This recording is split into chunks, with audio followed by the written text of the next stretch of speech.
News nation पर आपका बहुत बहुत स्वागत है। आपके साथ मैं हूं राकेश पांडे। दोपहर के 2 बज चुके हैं। शुरुआत बड़ी खबर के साथ। बड़ी खबर, एलजेपी में जो वर्चस्व की जंग छिड़ी है, इसको लेकर बड़ी खबर यह है कि जिन्हें पार्टी से निकाला गया वो पार्टी सिंबल का इस्तेमाल ना करें। चिराग पासवान ने यह बात कही है। दरअसल आज दिल्ली में राष्ट्रीय कार्यकारिणी की बैठक बुलाई थी चिराग ने, जिसमें उनके समर्थक बड़ी संख्या में पहुंचे हुए थे। एक बार फिर से चिराग को राष्ट्रीय अध्यक्ष चुन लिया गया। उन्होंने अपने चाचा को पार्टी से बाहर का रास्ता दिखा दिया। साथ ही ये भी कह दिया कि जिन्हें पार्टी से बाहर का रास्ता दिखा दिया गया वो पार्टी सिंबल का इस्तेमाल ना करें। चिराग ने चाचा पारस को पार्टी से बाहर निकाल दिया है। बागी सांसदों को भी चिराग ने पार्टी से बाहर का रास्ता दिखा दिया है। चिराग के नेतृत्व में राष्ट्रीय कार्यकारिणी की बैठक हुई थी। कार्यकारिणी की बैठक में चिराग को राष्ट्रीय अध्यक्ष एक बार फिर से चुना गया। मोहित राजदूबे हमारे साथ जुड़ चुके, सीधे उनका रुख करते हैं। मोहित, अभी तो ये अलग जंग छिड़ी है वर्चस्व की, कौन किसको पार्टी से निकाल रहा है ये तस्वीर साफ नहीं, लेकिन चिराग के तेवर तल्ख हैं और उन्होंने चाचा को पार्टी से बाहर का रास्ता दिखाया और कहा कि जो लोग पार्टी से बाहर निकाले गए वो पार्टी सिंबल का इस्तेमाल ना करें।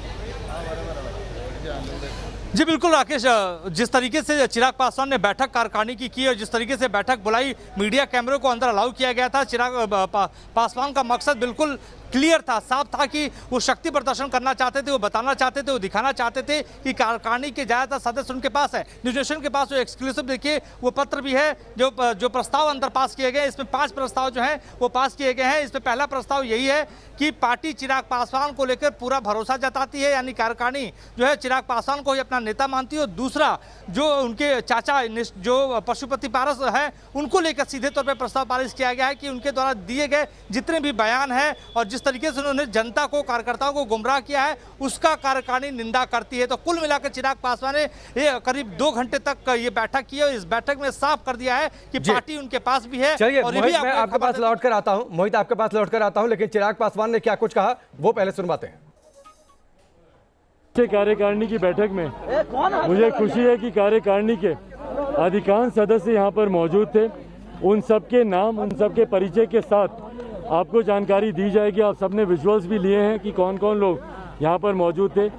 उसमें कई तरीके के प्रस्ताव पारित किए गए, जिसमें जो निष्कासित सदस्य हैं उनका पार्टी के नाम और पार्टी के सिंबल पर अधिकार जताना और उसके तले अपनी बातों को रखना, उसकी घोर निंदा की गई है। उसका विरोध किया गया है यहाँ पर कि जो निष्कासित लोग हैं वो पार्टी के सिंबल का इस्तेमाल नहीं करें।